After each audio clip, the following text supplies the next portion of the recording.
Hello, it is 9 p.m. in RT. It's time to English New Edition for tonight's headlines. We have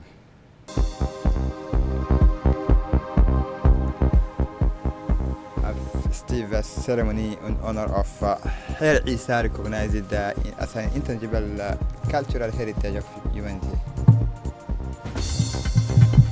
Lebanon White House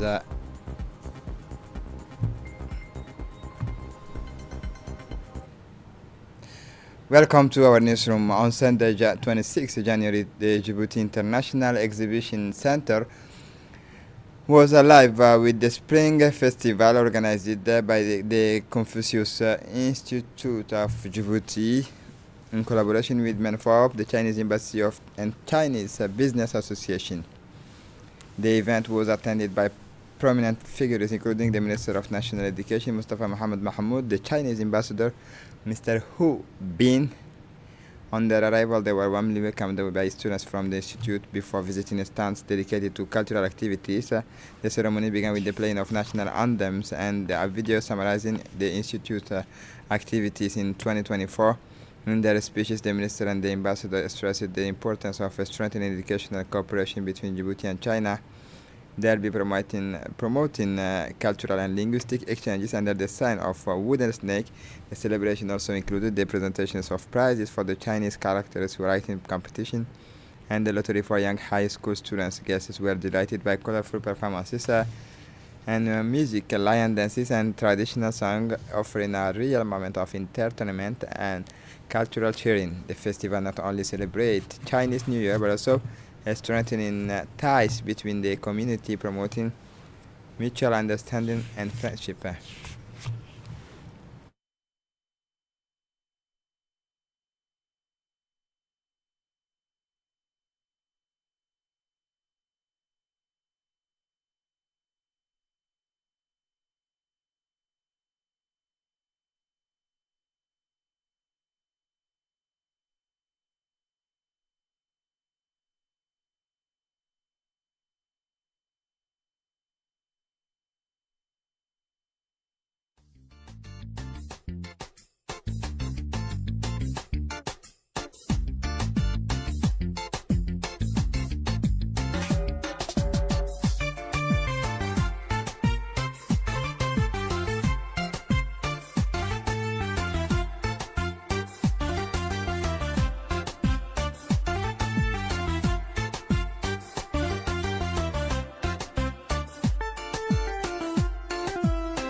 A colorful and historic ceremony was held at the Grand Stadium in the town of Dir Dawa. The ceremony, marking the festivities of the Har Isa, recognized as an intangible heritage by UNESCO, was symbolic in more ways than one. Firstly, it brought together delegations from countries in the Horn of Africa, notably Djibouti, Ethiopia, and Somalia. The stands of the stadium were filled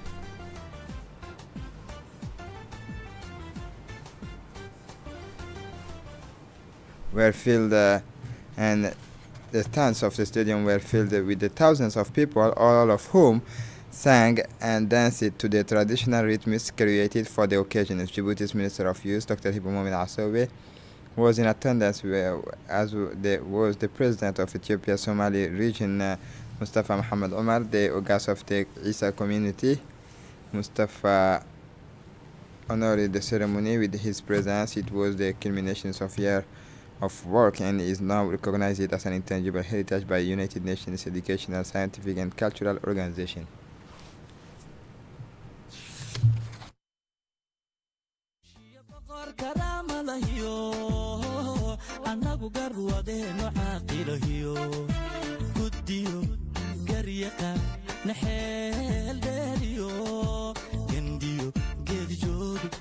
Karado badano bulshada kala guuran gareexaaqoon goban xeerkoodu gebin baan nahay bulshada kala guuran gareexaaqoon goban xeerkoodu gebin baan nahay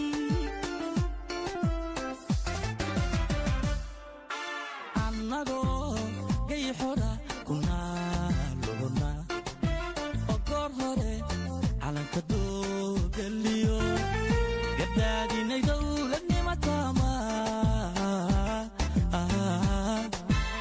hoy haddii gar alle gudey maantana dunida xeerka ciise wada gaadhay la garwaaqsaduu caalam yahay galadiyo ayaan nagu gaarayo ii sharaftaana guud sudano gobonnimo ciisay u gaar noqotee garweeyeynaan gooyo wilwilaha garweeye inaan goyo wilwilaha arrimaadee hanahadow niman helnaa mahambayne barka barkiisa baaruu doololka dheero ee beryarowe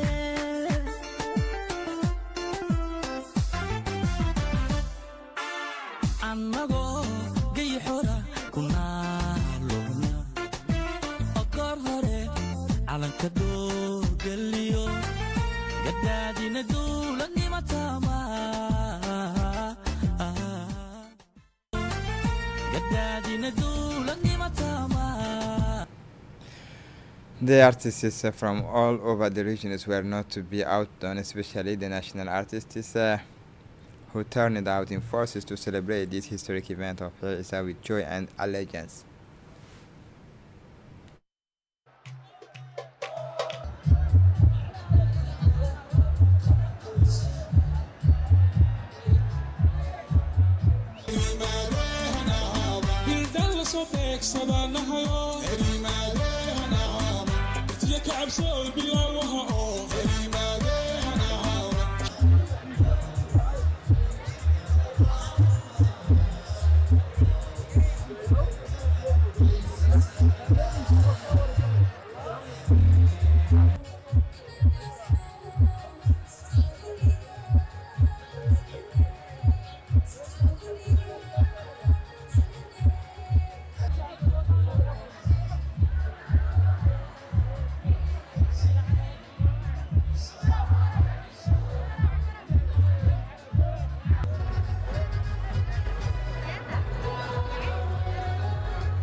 The customary authorities of the regions took turns to speak in their respective speeches. They congratulated the Isa sister community for taking care of their cultural heritage by passing it on from generation to generation. Today, a giant step has been taken for the Isa community.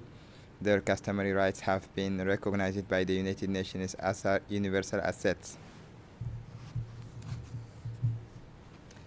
Taking the floor in his turn, the president of the Somali regions of Ethiopia, Mr. Mustafa Muhammad Omar, immediately congratulated the Somali who had come from all over to celebrate with us this great Dirdawa Stadium. The victory of the Tahrir community had just signed.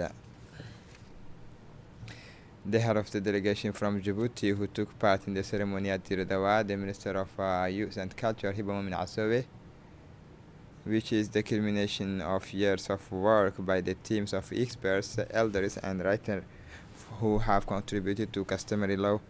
Our Hir Isa been inscribed on the UNESCO Intangible Heritage List.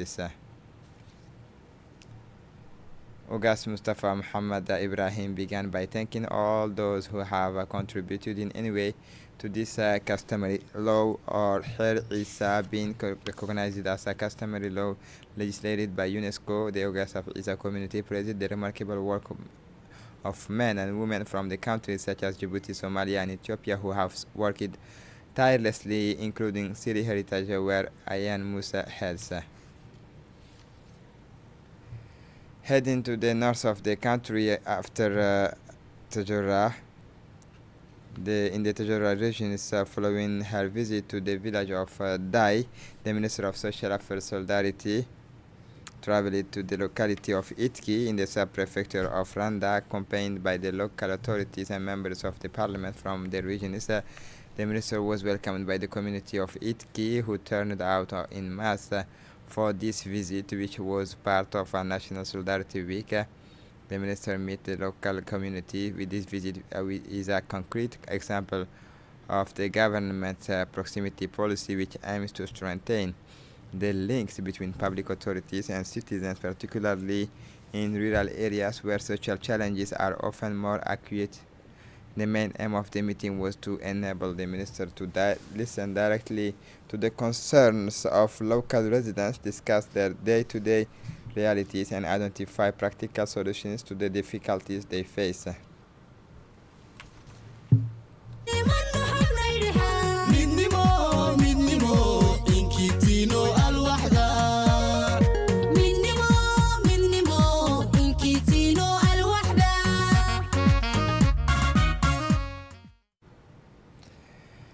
Heading to the north of the country, the Minister of Social Affairs Solidarity, Ulufa Ismail Abdo, after Tajura, continued her Solidarity Week tours in the Obok regions. On this first day, the delegation led by the minister visited Adgeno at the footfront of Musa Ali.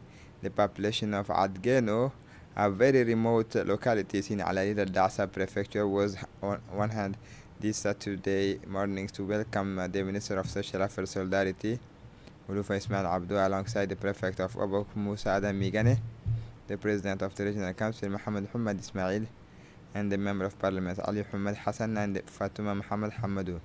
Launched on 11 January by the President of the Republic, Ismail Omar Gelle, the Solidarity Caravan is entering its final phase in the Obok region. This year, Adgeno in the Obok region has been given the honors of being the first to welcome the Solidarity Caravan. Over the past 2 weeks, the Minister of Social Affairs Solidarity, at the head of a large delegation, has visited a number of rural areas in 4 regions of the country, Adgeno being one of the most remote.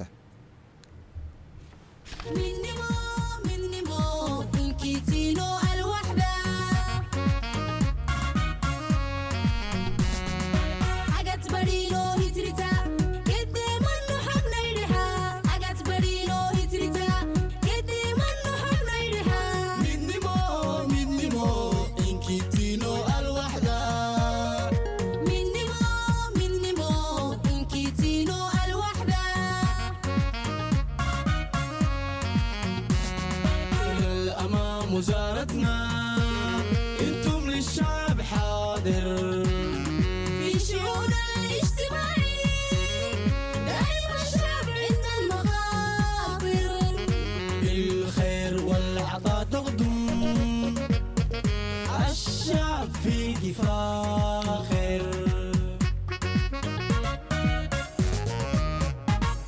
إلى الأمام وزارتنا انتم للشعب حاضر في شؤون الاجتماعي دائما الشعب عند المخاطر بالخير والعطاء تقدم الشعب في فاخر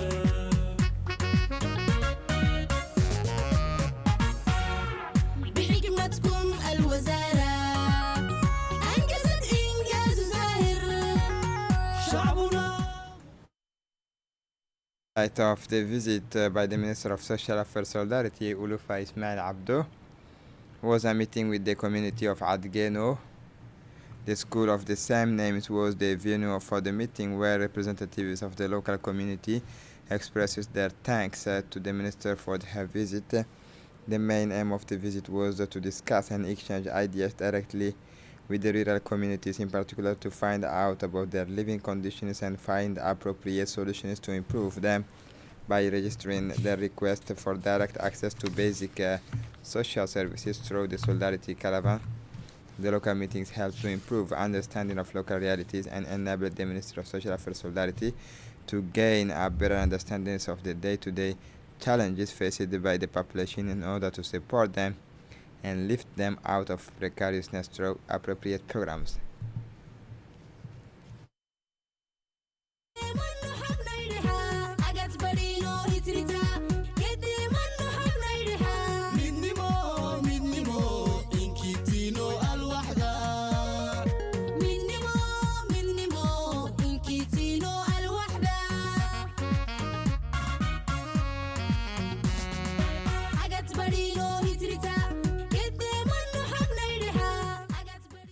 Madame la ministre,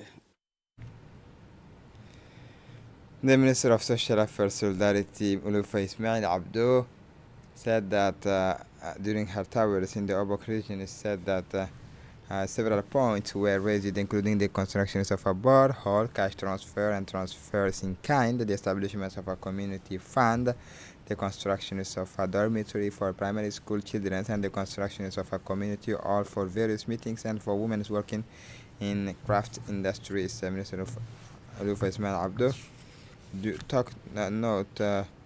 took note of the various grievances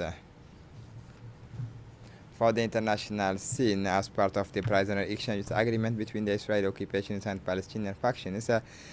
The Palestinian territories, in particular Gaza and the West Bank, Jerusalem, yesterday gave a massive welcome to the second wave of the released Palestinian prisoners. This second wave includes around 200 Palestinian prisoners who had spent varying periods of times in Israeli jail and were released as part of the agreement reached by the Israeli government and the Palestinian resistance movement. And at the time, the terms of ceasefires agreed on 27 November, the 16-day deadlines for Israel to withdraw completely from Lebanese territory expires this Sunday. The White House said it was urgent to extend the temporary ceasefire between Israel and Lebanon, as the deadlines for the withdrawals of Israeli forces from Lebanon draws ever closer. In a statement, National Security Council spokesman Brian Hughes said that President Donald Trump was committed to ensuring that Israeli citizens could return safely to their homes in northern Israel. And this is it for the news. Thanks for watching us. Have a good evening.